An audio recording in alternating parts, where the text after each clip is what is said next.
வணக்கம், வந்தன, நமஸ்காரம். ஹேமி மெட்ராஸ் பார்த்து ரசிங்க, சுவைத்து மகிழுங்க. உங்களுக்கு இப்போ நான் ஒரு ஹெல்த்தியான கருவேப்பிலை சாதம் செய்ய போகிறேன். அதை மூலிகைன்னு சொல்லலாம். ஏன்னா கருவேப்பிலை வந்து உங்களுக்கு எப்போவுமே மூலிகையில் சேர்ந்தது தான். அது இல்லாமல் எந்த வித சமையலும் கிடையாது. நிறைய பேர் சொல்லுவாங்க பழமொழி, கருவேப்பிலை மாதிரி யூஸ் பண்ணி தூக்கி போட்டுட்டாங்க அப்படின்னு. ஆனால் அதோட அருமை வந்து தெரிஞ்சவங்களுக்கு தான் அதை பற்றி ரொம்ப தெரியும். ஏன்னு கேட்டிங்கன்னா கருவேப்பிலை வந்து உடம்புக்கு அவ்வளோ ஆரோக்கியத்தை கொடுக்கும். அது அழகு ராணி என்ன கேட்டிங்கன்னா, அந்த அழகு ராணியை தான் இப்போ நம்ம சமைக்க போகிறோம். அதுக்கு தேவையான பொருட்கள் வந்து நான் வந்து ஒரு பெரிய பவுலில் ஒயிட் ரைஸு வடித்து வச்சுருக்கேன். அதில் கொஞ்சம் எண்ணெய் ஊற்றி, ஏன்னா கொஞ்சம் ஒட்டாமல் இருக்கும். நீங்கள் வேணால் பாருங்கள், கை வச்சு காட்டுறேன்னு தப்பாக எடுத்துக்காதீங்க. அதை பாருங்கள், இப்படி இருக்கும். நான் கொஞ்சம் குழந்தைங்களுக்கும் கொடுக்கறதுனால வேண்டி கொஞ்சம் லைட்டாக குழஞ்ச மாதிரி வச்சுக்கேன். கொஞ்சம் தான், நிறைய கூட இல்லை, கொஞ்சம்.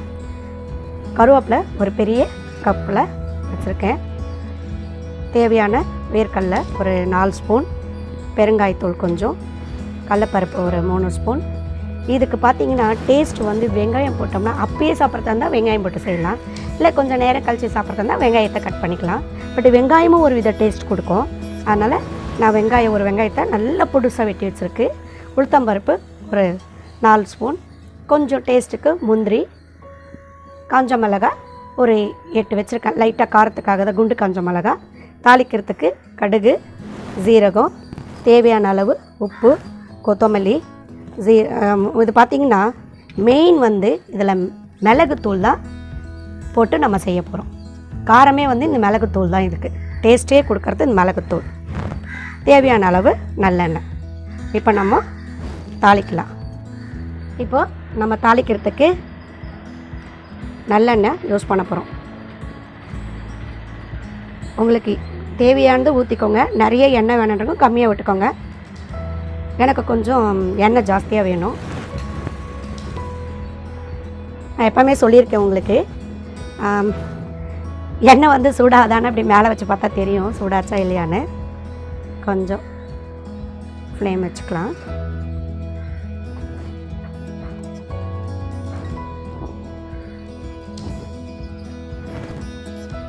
காஞ்சிடுச்சு.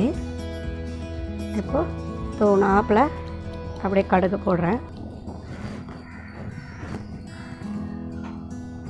பாருங்கள், அந்த நெல்லெண்ணோட ஸ்மெல்லே பார்த்திங்கன்னா அவ்வளோ நல்லாயிருக்கும். இப்போ பாருங்கள், கடுகு புரியுது.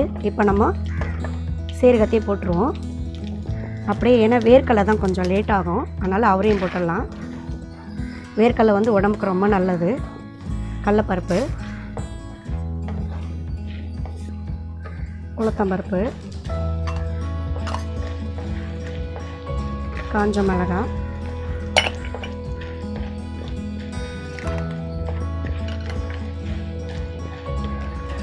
செக்கில் எள்ளு வாங்கி கொடுத்து அரைச்ச எண்ணெய், இது ரொம்ப நல்லாயிருக்கும்.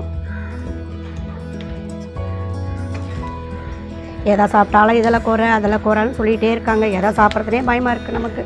எதெல்லாம் கலப்படா அதெல்லாம் கலப்படன்றாங்க. அதனால் பார்த்து சமைச்சி கொடுங்க எல்லாருக்கும். இது பொங்காமல் இருக்கிறதுக்கு ஒரு லேயர் புளி கூட போடலாம். நம்ம வந்து புளிப்பு இல்லாமல் தான் செய்ய போகிறோம் இந்த சாப்பாடை, அதனால தான் போடலை நான். இப்போ கொஞ்சம் முந்திரி ஆட் பண்ணிக்கலாம்.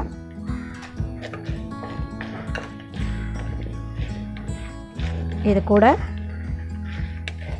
வெங்காயமும் போட்டு வதக்கிட்டு இருப்போம். இது வதங்கிறதுக்காட்டியும் பச்சை கருவேப்பிலை அப்படியே மிக்சியில் போட்டு தூள் பண்ணணும். நம்ம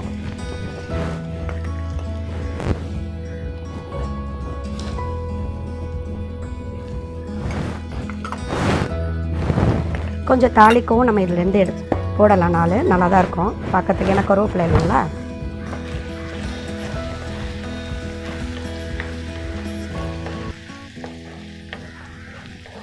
வேணும்னா ஒரு பிஞ்ச் வந்து நம்ம மஞ்சள் பொடியும் போட்டுக்கலாம். அந்த கலர் அப்படியே கிடைக்கும் நமக்கு. ஒரே ஒரு பிஞ்சு போட்டுக்கலாம் நம்ம. பாருங்கள், ஒரு பிஞ்சு தான் போடுறேன். அந்த பச்சை கலர் பார்க்காச்சா ரொம்ப அழகாக இருக்கும், அதனால தான். பார்த்தீங்களா? இதுக்கு வந்து தொட்டுக்கிறதுக்கு நம்ம உடச்சக்கடலை சட்னி வச்சாலும் ரொம்ப இருக்கும். அப்புறம் வந்துட்டு உங்களுக்கு வத்தல், கஞ்சி வத்தல் இருக்குது இல்லைங்களா, வடகம், அதை சாப்பிட்டாலும் ரொம்ப நல்லாயிருக்கும். நான் வந்து வடகம் தான் பொரிக்க போகிறேன். கொஞ்சம் வடகமும் கஞ்சி வத்தலும், அது கஞ்சி வத்தலும் செய்யலாம். இலை வடங்க ஒன்று இருக்குது, நான் அதை கூட உங்களுக்கு போடுறேன். கேட்டிருக்காங்க எல்லோரும், போடுறேன். அதுக்கு முன்னாடி நம்ம கொஞ்சம் மிக்சியில் தூள் பண்ணிடலாம். இது வந்து நான் தாளிக்கிறதுக்காக வச்சுருக்கேன். இப்போ வந்து நம்ம இந்த கருவேப்பிலையை அப்படியே பச்சையாகவே மிக்சியில் அரைச்சிடணும். தண்ணி ஊற்றாமல் அரைக்கணுங்க. இதுக்கு நம்ம தேவையான உப்பு போடலாம். ஏற்கனவே கொஞ்சம் சாதத்தில் கொஞ்சம் உப்பு போட்டு நான் வேக வச்சுருக்கேன். அதனால் நீங்கள் பார்த்து உப்பு போட்டுக்கோங்கப்பா, அதிகமாக போட்டுறாதீங்க, வாயில் வைக்க முடியாமல் போயிட போகுது. அது பாருங்க, உங்களுக்கு காரம் எவ்வளோ வேணுமோ அந்த அளவுக்கு பெப்பர் போட்டுக்கலாம். கருப்பு திராட்சை மிதக்கிற மாதிரி இருக்குது காஞ்ச மிளகா பார்க்குறதுக்கே. பாருங்கள், வெங்காயம் அதோட இதுவெல்லாம் ரொம்ப சூப்பராக வந்துருச்சு. நமக்கு சிகப்பு கலரில் போடு, மிக்ஸி போடுங்க. இது சும்மா ஏன்னா கருவேப்பிலை சத்துக்கு கருவேப்பிலை தெரியணும் இல்லைங்களா, அதனால் நம்ம இந்த மாதிரி செஞ்சு கொடுத்தோம்னா பசங்க கூட தூக்கி போட மாட்டாங்க. அப்படியே இது கூட பெப்பரையும் ஆட் பண்ணிடணும். ஆட் பண்ணிட்டு நம்ம கேஸ் ஆஃப் பண்ணிடணும். பாருங்கள், கேஸை ஆஃப் பண்ணிடணும். அந்த ஃபுல் டேஸ்ட்டு கிடைக்கிறதுக்காக சும்மா ஜஸ்ட் ஒரு பிஞ்ச் சுகர், எப்பயும் சொல்கிறது தான்.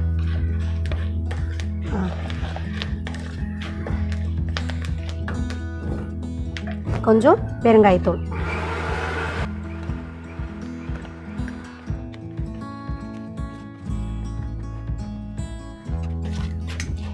இப்போ நம்ம சாதத்தை போட்டு வதக்கலாம். கேஸ் ஆஃப் பண்ணிட்டு தான் கருவேப்பிலையை போடணுங்க, அப்போ தான் நல்லாயிருக்கும், தீயாமல் இருக்கும்.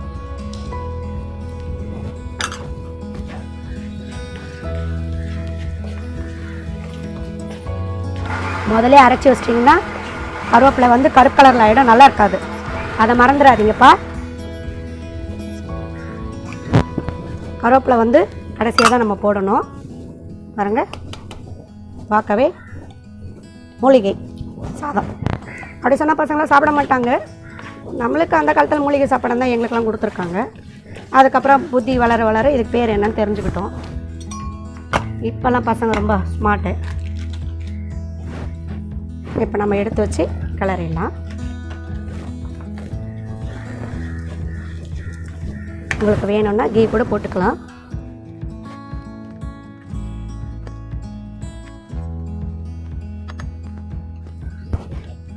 என்னோடய ஃப்ரெண்டுங்கெல்லாம் கேட்டாங்க, ஸ்பெஷலாக இதை எங்களுக்கு செஞ்சு கொடுங்க அப்படின்னு.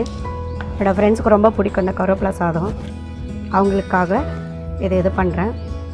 அது இல்லாமல் எங்கள் அம்மாவுக்கு ரொம்ப பிடிக்கும் அந்த கருவேப்பிலை சாதம். அவங்க சொல்லுவாங்க, என் கை பக்கம் உனக்கு அப்படியே வந்துருச்சு, எனக்கு இப்போ மறந்து போச்சு, நீ அப்படியே கருப்பாகாமல் அந்த பச்சை கலரையாகவே செய்கிற அப்படின்னு சொல்லுவாங்க.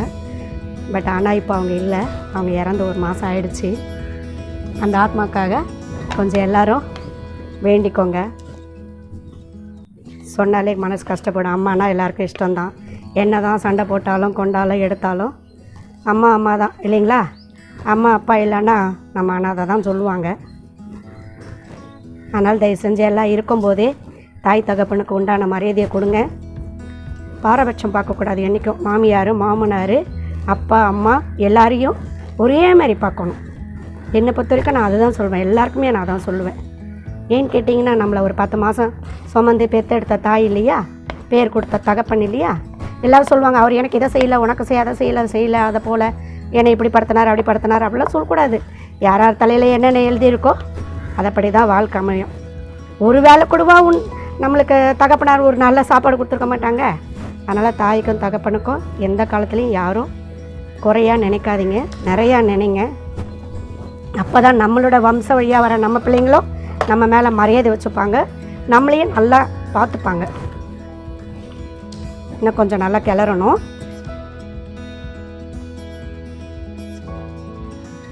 இப்போ பாருங்கள், நம்ம கருவேப்பிலை சாதம் ரெடி பண்ணிட்டோம்.